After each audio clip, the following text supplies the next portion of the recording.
some folks have been feeling it more than others. Most of all, the pain that's been experienced by the families of George and Brianna and Ahmad and Tony and Sean and too many others to mention, those that we thought about during that moment of silence. And to those families who've been directly affected by tragedy, please know that Michelle and I and the nation grieve with you, hold you in our prayers. We're committed to the fight of creating a more just nation in memory of your sons and daughters. And we can't forget that even as we're confronting the particular acts of violence that led to those losses, our nation and the world is still in the midst of a global pandemic that's exposed the vulnerabilities of our healthcare system, but also the disparate treatment and, as a consequence, the disparate impact that exists in our healthcare system, the unequal investment, the biases that have led to a disproportionate number of infections and loss of life in communities of color. So in a lot of ways, what has happened over the last several weeks is challenges and structural problems here in the United States have been thrown into high relief.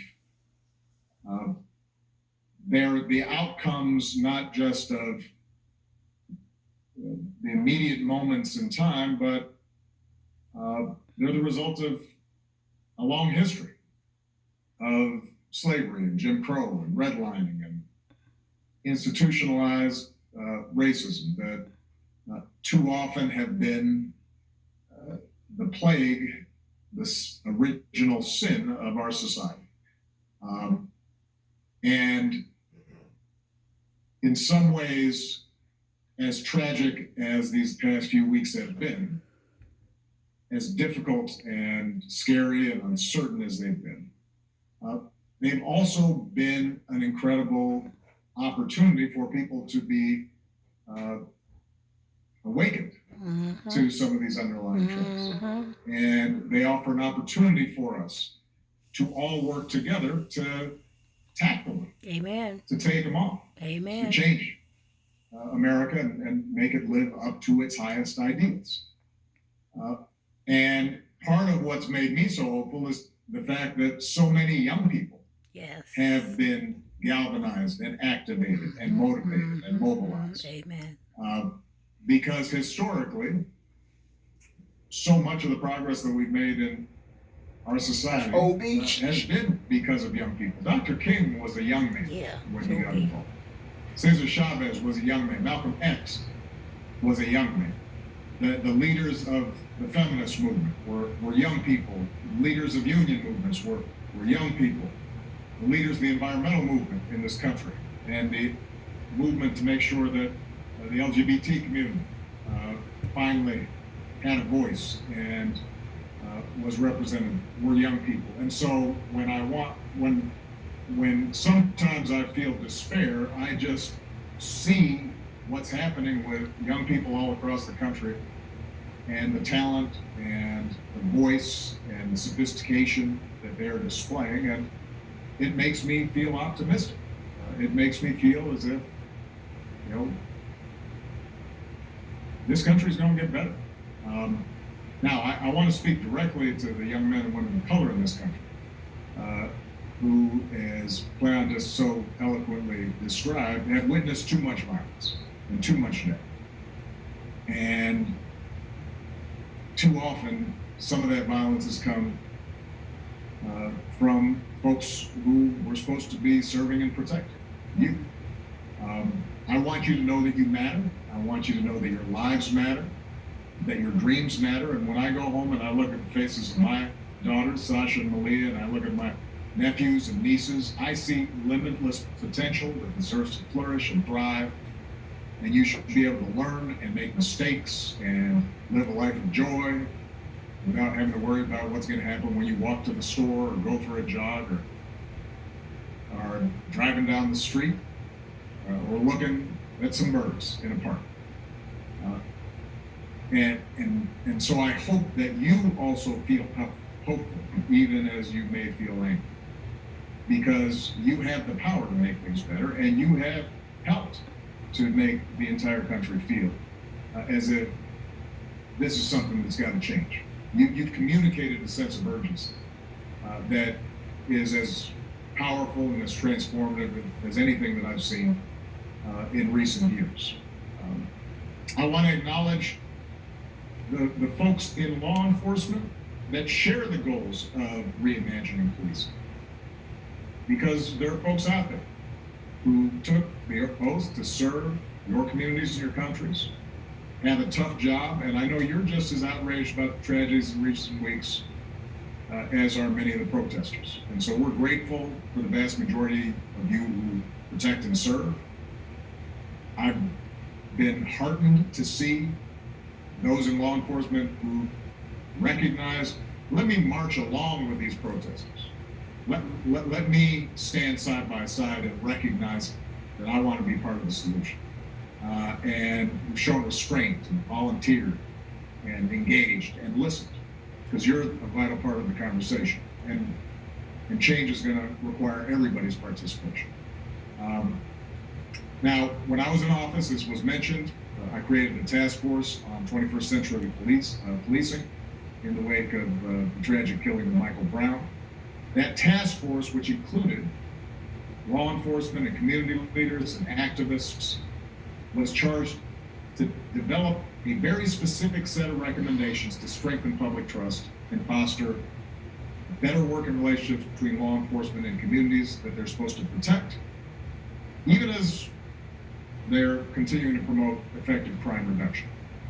And that report showcased a range of solutions and strategies that were proven, that were based on data and research to improve community policing and collect better data and reporting and identify and do something about implicit bias and how police were trained and reforms to use the force that police deploy in ways that increase safety rather than precipitate tragedy.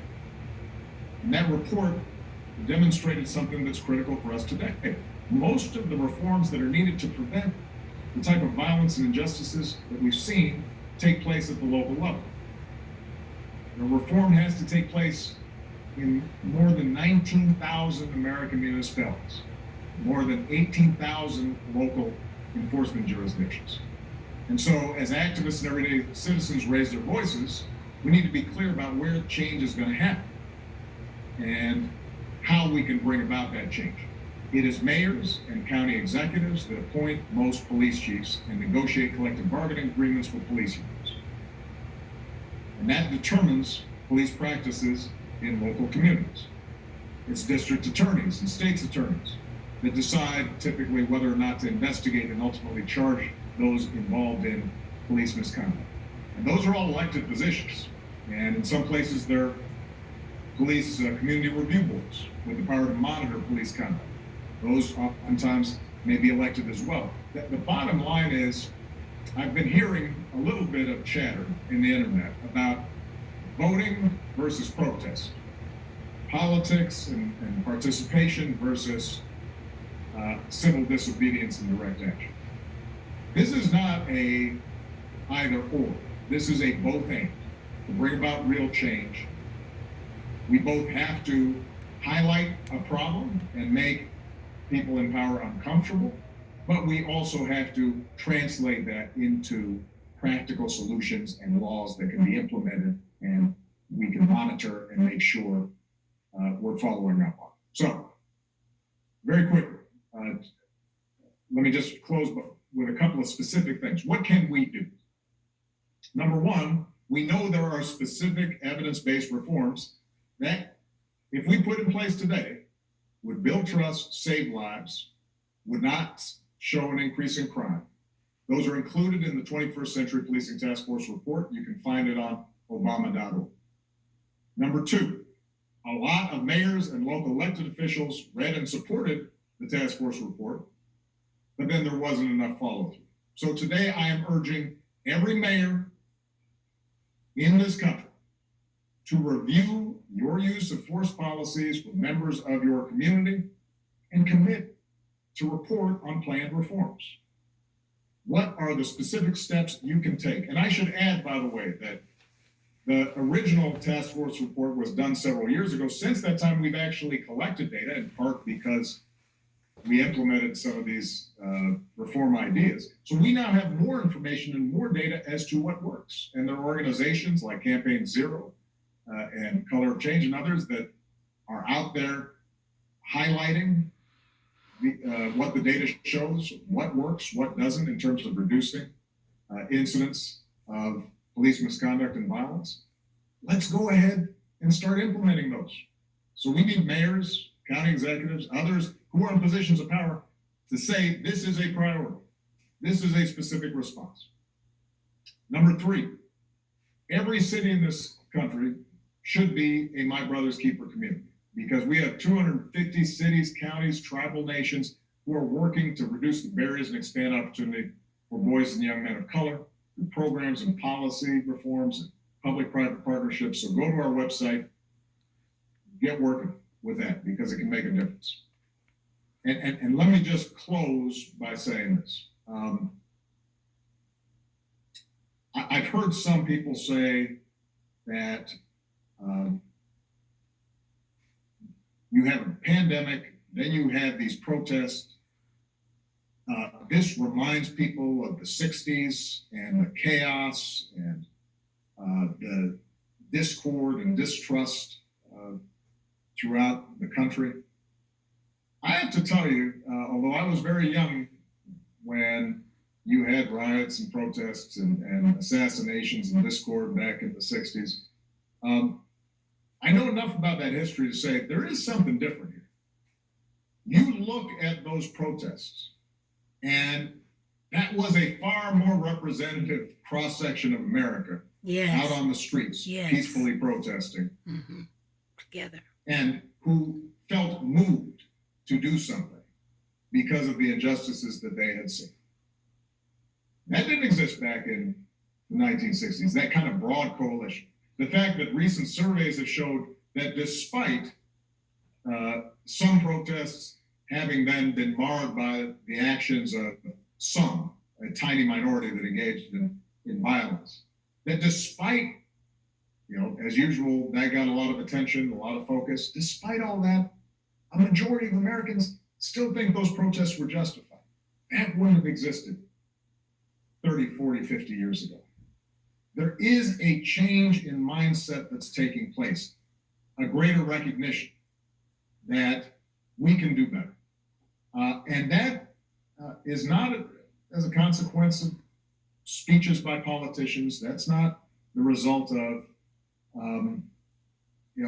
spotlights in news articles.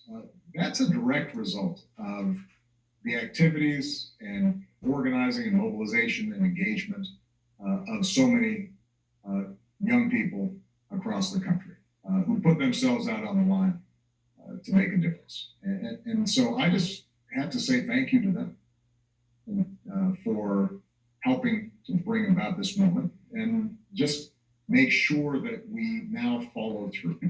Because at some point, attention moves away. At some point, protests start to dwindle in size. And it's very important for us to take the momentum that has been created as a society, as a country, and say, let's use this to finally have an impact. All right? Thank you, everybody. Proud of you guys. And I know that we're going to be hearing from a bunch of people who have been on the front lines on this and know a lot more than I do about it. Proud of you. Thank you, Mr. President. For everyone that's watching, the President... All right, so a very, very hopeful, very, very confident statement from the former President of the United States.